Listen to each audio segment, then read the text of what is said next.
Have you seen profitable looking agencies implode at 30, 50, or even 100k per month? I have, and it's for this one reason. This is the margin math that nobody ever shows you, and that will ruin your business if you are not careful. From the outside, your agency looks like it's winning. Revenue is up, clients keep coming in, but behind the scenes, your margin is getting crushed. I'm Sean Bianco. I run a multi-million-dollar service business, and I help agency owners scale their businesses. But I keep seeing the same single scaling mistake that wipes out more agencies than anything else. In this video, I'm going to show you the exact margin math most agency owners never look at, why growth often makes you poorer, and the simple model I use to protect profit as revenue scales. Before we get into this model, you need to spot the first warning sign. It's the moment growth starts feeling like pressure. That's because of margin compression. It happens for three reasons. Client expectations expand, overhead grows faster than revenue, and agencies sell tasks instead of outcomes. Let's break those down. Then I'll show you the exact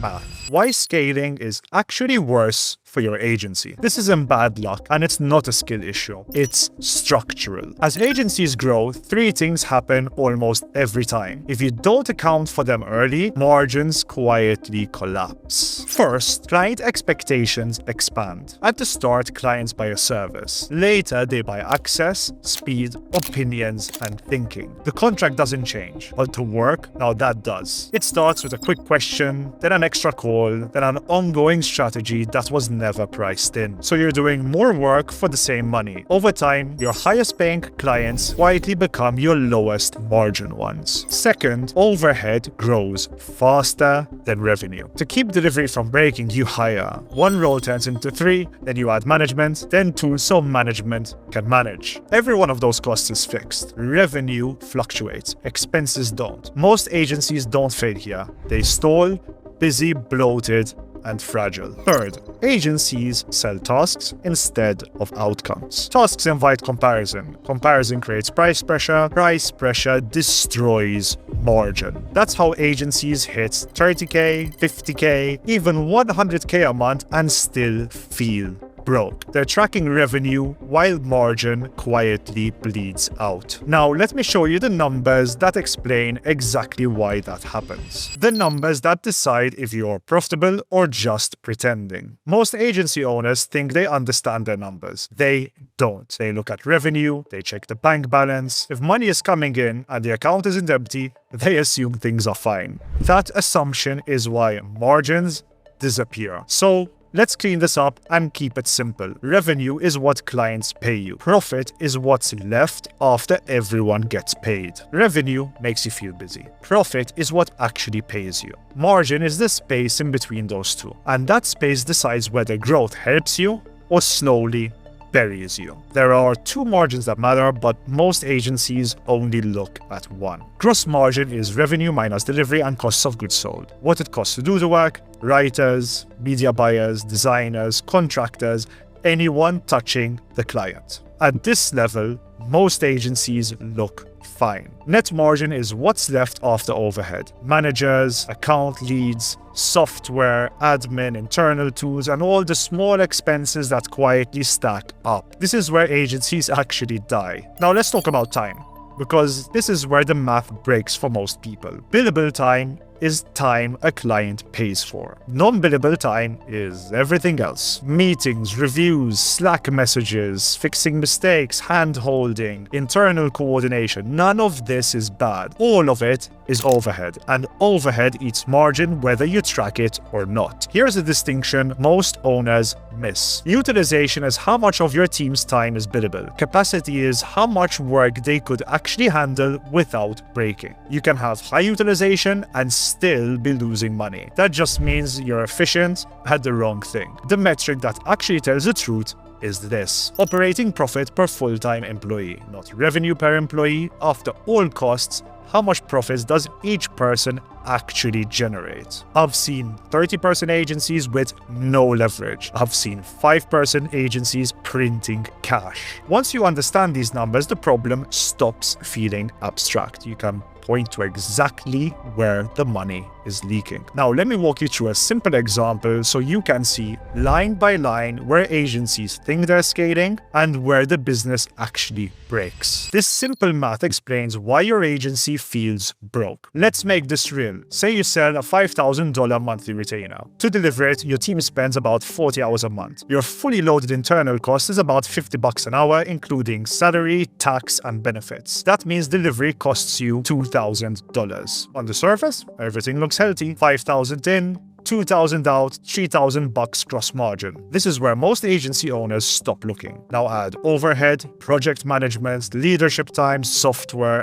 admin, coordination. Even conservatively, that comes out at about $1,500 per client. Your actual profit is now at $1,500. That's a 30% net margin. Solid, right? But fragile. Here's how it breaks. The client asks for just a little more.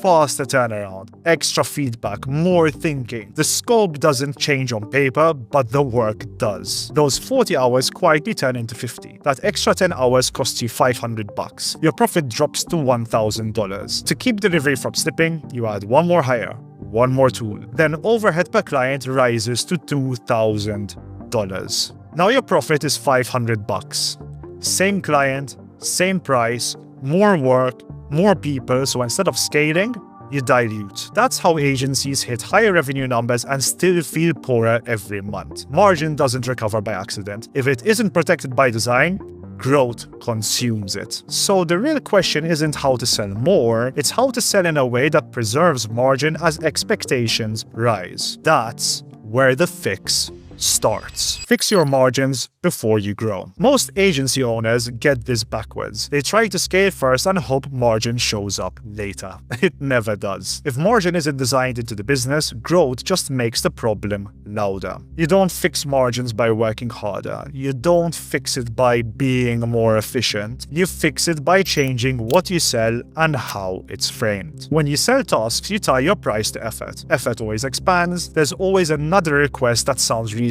another tweak, another call, another revision. That's how margin leaks. When a client buys an outcome, the whole relationship changes. The goal is clear, the boundaries are clear, the work has a finish line. You're no longer paid for how much you do, you're paid for what changes. That alone protects margin. Next is positioning. High agency margins don't win by offering more features. They win by reducing uncertainty. The client understands what's happening, why it matters, and what success actually looks like. Clarity increases trust, trust supports higher prices. Then come boundaries. Scope needs edges, revisions need limits, response times need definitions. Not because clients are difficult, but because without structure, everything becomes custom. Custom work scales complexity, not profit. Finally, pricing has to assume reality. Clients will ask for more over time. Delivery always gets messier. Coordination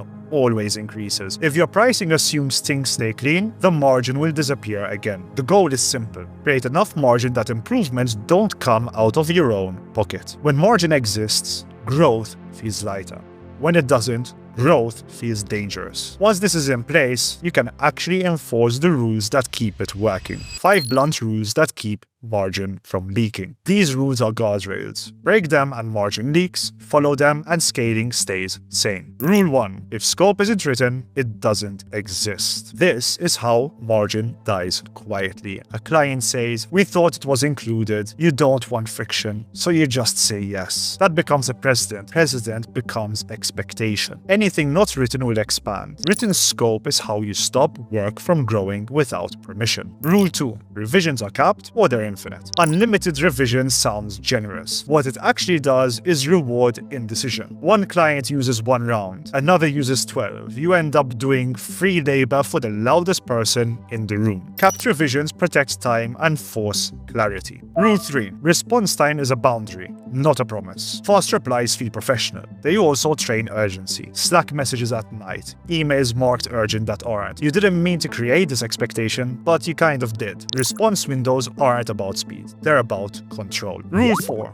Productization beats custom chaos. Custom work feels premium. In practice, it scales coordination, edge cases, and management overhead. Packages create leverage. When 10 clients buy the same thing, delivery gets tighter, faster, and cheaper. That's where margin lives. Rule 5. Raise prices before you hire and fire clients before you bleed. Hiring to absorb bad pricing, now that just locks losses in place. If a client only works because you're personally propping it up, the deal is already broken. Raising prices or letting go is cheaper than adding payroll to protect weak economics. When these rules are enforced, the business behaves differently. Clients respect boundaries. Teams move faster, profit stops vanishing because you're controlling growth. What to do based on where you are right now. If you're at 30k to 60k a month, your biggest mistake at this stage is undercharging for uncertainty. You're doing custom work, you're thinking in real time, you're solving problems clients don't even know how to describe yet, but you're pricing it like execution. That's why the margin gets crushed early. The value is in your decisions, not the tasks. At this stage,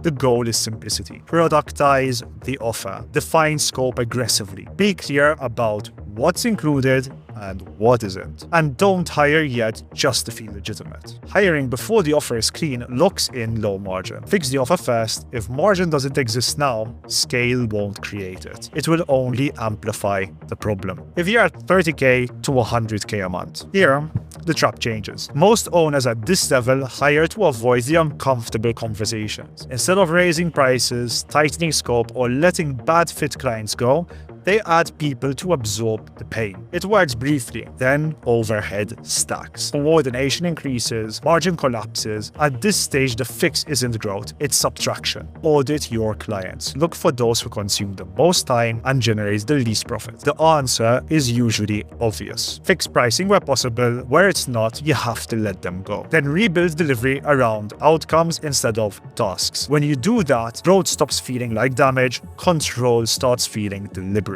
And always remember, margins make you rich, not scaling. If you're busier than ever and not making more money, the math is already telling you the truth. If you haven't designed a business to listen yet, then I'll send you the free simple margin model and boundary checklist in the description below. And if you're scaling but still stuck in the day-to-day, click somewhere here to watch my latest video on how to delegate properly without losing control.